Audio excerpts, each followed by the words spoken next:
Un saludo a todos los que nos están viendo y escuchando esta noche, en el día de hoy. Es un agrado para mí, para mi compañero y nuestra invitada especial, poderles presentar lo que es el podcast Digno Latido, una campaña de comunicación con el fin de informar, proponer cambios, fomentar y mejorar la situación global de lo que es el adulto mayor aquí en Guatemala. Estamos muy emocionados porque es el primer episodio y con el que queremos empezar, pues tenemos a una invitada muy especial. Creemos que sus conocimientos y su sabiduría en diferentes temas como lo que es la lingüística, la literatura, investigación, cultura, comunicación, geometría analítica, informática y bueno, muchas más que nos comentaba antes de iniciar este podcast. Queremos darle la bienvenida a usted, doctora Silvia Regina Osorio, pero prefiere que solo la mencionemos Silvia Regina. ¿Cómo está, doctora? Mucho gusto. Pues muy bien, muchísimas gracias. Gracias por la invitación. Estoy a las órdenes de ustedes. Ok, Gracias gracias, por muchísimas aceptarla. gracias. Antes de comenzar, pues quisiéramos hablar un poquito de usted, a qué se dedica, cuántos años tiene en su profesión y pues qué la llevó a estudiar y ejercer todas estas ramas que hoy en día pues usted pues sigue ejerciendo, ¿verdad? Pues realmente soy muy inquieta en el aprendizaje. Al final del camino creo que todos los caminos en el conocimiento llevan a Roma. Entonces yo creo que hay ciertas coincidencias y obviamente la matemática y la lingüística tienen cierto grado de empatía que me llamó muchísimo la atención y la literatura pues alimenta el espíritu. Ok, perfecto, Claro, el muchísimas ámbito gracias. artístico, ¿verdad? Entonces nosotros vamos a abordar una temática que es la persona adulta mayor en Guatemala. Entonces tenemos una serie de preguntas que nos gustaría que nos respondiera desde su expertise, su punto de vista y pues como mencionó mi compañero anteriormente, desde cada punto de vista de todo lo que usted ha estudiado, aprendido y mientras más nos diga mejor. Entonces comenzamos. ¿Considera que la situación actual del adulto mayor en Guatemala puede generar cambios tempraneros si respetamos a los adultos mayores desde la familia y grupos sociales a los que pertenecen, o es cuestión de cómo los gobernantes lo involucren dentro de la sociedad, con proyectos intelectuales, culturales, de empleo, servicios de salud, grupos donde comparten otras generaciones y muchas más? Bueno, realmente como les comentaba, el tema es multidisciplinar, multifocal. Entonces, de alguna manera tenemos el nicho familiar, pero también las decisiones políticas del Estado, las políticas públicas o del gobernante de turno, pero realmente esto debería estar consolidado como una política de Estado. Creo que en Guatemala hay una serie de vacíos en este sentido, es decir, el adulto mayor no es, digamos, la persona más privilegiada que se pueda ver dentro del entorno familiar y dentro de lo que sería la producción de, de una sociedad sana. Entonces, las políticas de Estado sobre el adulto mayor tampoco es que sean muchas, pero vale la pena este tipo de programas porque puede despertar la inquietud. Claro, y ahora, ¿cómo cree usted que sería una forma viable de dignificar el adulto mayor por su aporte tanto social, familiar, cultural, político y laboral a través de los años? Bueno, yo creo que el factor de partida es en la misma casa, ¿no? En el mismo hogar es una relectura de lo que es el adulto, aprovechando, digamos, esta hibridez o sincretismo cultural que tiene el país, podríamos tomar los modelos, digamos, de la cultura maya como, digamos, el elemento que significa el adulto mayor como el consejo de ancianos, ¿no? Entonces, yo creo que podemos tomar de las distinto crisol de culturas aquello que nos permita aprender a los que manejamos otro tipo de culturas. De hecho, el país tiene el derecho consuetudinario, derecho de, mal dicho, de costumbre y el derecho occidental. Embonarlos creo que sería un buen punto de encuentro para hacer un cambio. Perfecto, gracias por esa respuesta tan enriquecedora. Sí, sí, gracias por esa información. Anteriormente, pues usted nos comentaba de cómo tuvo la oportunidad de muy pequeña, pues viajar a México y después, pues regresar aquí a Guatemala. Le comentaba esto porque básicamente nosotros en una pequeña investigación que realizamos sobre un libro que encontramos que es llamado El Envejecimiento, Personas Mayores, Agenda 2030 para el Desarrollo Sostenible, que esto es creado por el CEPAL. Para los que no conocen el CEPAL, es prácticamente la Comisión Económica para América Latina y el Caribe. Entonces, ellos mencionaban que en los próximos años le creen una disminución en la población de jóvenes y un incremento para lo que es el adulto mayor.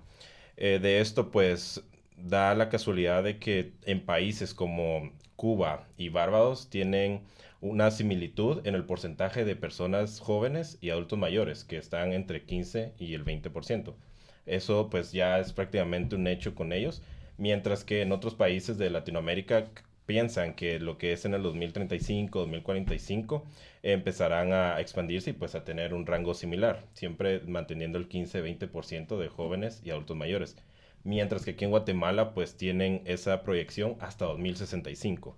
Entonces aquí sería la pregunta, ¿qué piensa que nosotros podríamos realizar o ejecutar para poder por lo menos acelerar y no prolongarnos hasta 2065? Tal vez no a un nivel como Cuba o Barbados, que lo hicieron a un paso muy acelerado, pero ¿cómo cree que podríamos nosotros al menos compararnos como en el resto de países latinos entre el 2035 y 2045? Pues bueno, el tema de Guatemala, que además es una bandera, digamos, una bandera política que tiene Guatemala, es el tema del bono demográfico juvenil. Tras la pandemia, este rostro del bono juvenil ha cambiado un poco. Hay migración, no solamente la migración tradicional, sino también tenemos migración de gente más formada, porque digamos, la misma economía estadounidense permitió la aceptación de ciertos grados académicos para asimilarse. Entonces yo creo que lo que distinguía a Guatemala con el bono de juvenil en contraposición a lo que tú mencionabas de que tanto valoramos al anciano, al adulto mayor, creo que genera un panorama muy diferente, un escenario no tan susceptible de ser comparados según los criterios de CEPAL y de desarrollo sostenible. Habría que Ok, reflexionarlo un poco más, considero, porque el bono está cambiando sí, y que pues. tanto longeva pueda haber ahorita gente en Guatemala, creo que un buen estudio estadístico valdría la pena. Ok, perfecto, gracias por Claro. su dato. Y ahora, según el libro antes mencionado de El CEPAL, que describe los problemas contemporáneos del adulto mayor y sus derechos humanos, donde mencionan los problemas ya conocidos que también presenta Guatemala, ya sea en el cuidado, la salud, pensión, discriminación, maltrato y trabajo.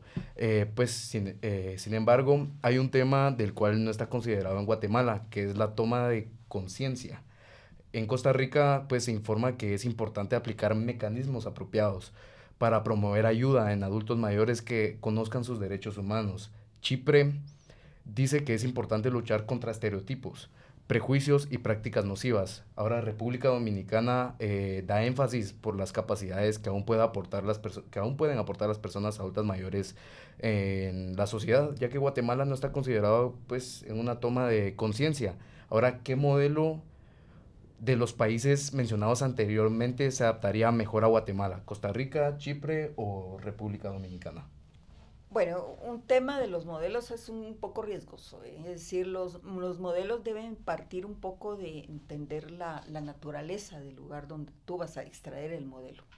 Es decir, Guatemala tiene que crear su propio modelo. Para mi punto de vista, Guatemala con la complejidad social que tiene, con distintas culturas que no necesariamente tienen el mismo tratamiento al adulto mayor, valdría la pena hacer un modelo que sí responda a la contextualidad guatemalteca. Claro, pues gracias por esa información. Sí, sí, ya para terminar, sí, mucho de los temas que mencionaba mi compañero Richard anteriormente, tal vez de los más importantes o incluso el que mayor resaltado tiene en el país es la discriminación. ¿Qué piensa o cómo podríamos nosotros combatir esa discriminación que es pues aplicada a los adultos mayores? Bueno, Guatemala, el tema de discriminación, ahí sí que cruza o permea, diríamos, muchas capas de lo que es lo social. Entonces, Ok, el adulto mayor sería una de las tantas capas que está permeada por esto. ok. Yo creo que uno de los puntos de partida en el que dejas de discriminar es cuando valoras. O sea, en el entendido de que si el adulto mayor aporta a lo social y tú lo reflexionas como algo que ves digamos, un valor agregado, un capital humano agregado, pues en Ujú. el momento en que se tenga esa reflexión y esa concientización, profundidad verdadera, creo que no solo esa discriminación, sino muchas otras que se suscitan en Guatemala puede resolverse. Claro, como mencionábamos anteriormente, que en las culturas mayas, que le tienen mucho valor, pues sí, mucho valor a las personas adultas mayores y de hecho son las que encabezan estas comunidades. Son como los líderes porque por su Correcto. expertise y pues por todo lo que han vivido, ¿verdad? Así que pues queremos agradecerle por su aporte. Considero que sus conocimientos nos han permitido expandir pues desde diferentes puntos de vista que tal vez no teníamos nosotros. Algo más profundo. Sí, algo más profundo. Puedes tener una idea mucho más amplia de lo que viven actualmente y el por qué es tan necesario que todos conozcamos el tema como jóvenes, porque al final es el futuro que afrontaremos cuando seamos adultos mayores. Es correcto. Y posiblemente podamos crear un futuro diferente para nuestra generación y de los más jóvenes. Así que antes de despedirnos, ¿tiene algún consejo, comentario para todas las personas que nos están escuchando o viendo en este momento? Perfecto, yo creo que Guatemala tiene que hacer un ejercicio no solo de reflexión, sino también de diálogo. Es decir, entenderse a sí mismo, y Ok. creo que eso sería un paso sustantivo no solo para resolver esta problemática, muchas otras que siguen en Ok. el tintero. Entonces yo creo que la reflexión y aceptación de la sociedad en un crisol de culturas que es Guatemala sería un paso sustantivo y un peso, al final sería un peso que estaríamos resolviendo como sociedad más consolidada. Nos falta todavía mucho por andar. Claro. Ok, perfecto, muchísimas gracias. Entonces con eso estaríamos prácticamente cerrando el día de hoy en el primer episodio de lo que fue Digno Latido, en el tema que compartíamos, la realidad sobre la situación del adulto mayor. Nuevamente, muchísimas gracias Silvia Regina por la invitación que nos aceptaste y por aquí compartir tu conocimiento y tu sabiduría, tanto en un tema como ya mencionabas, que es necesario, ¿verdad? Porque al final es algo que afrontaremos. Entonces, no nos queda nada más que decir. Muchísimas gracias a todos los que nos escucharon y vieron. Esto fue Digno Latido y que tengan feliz tarde, noche y día.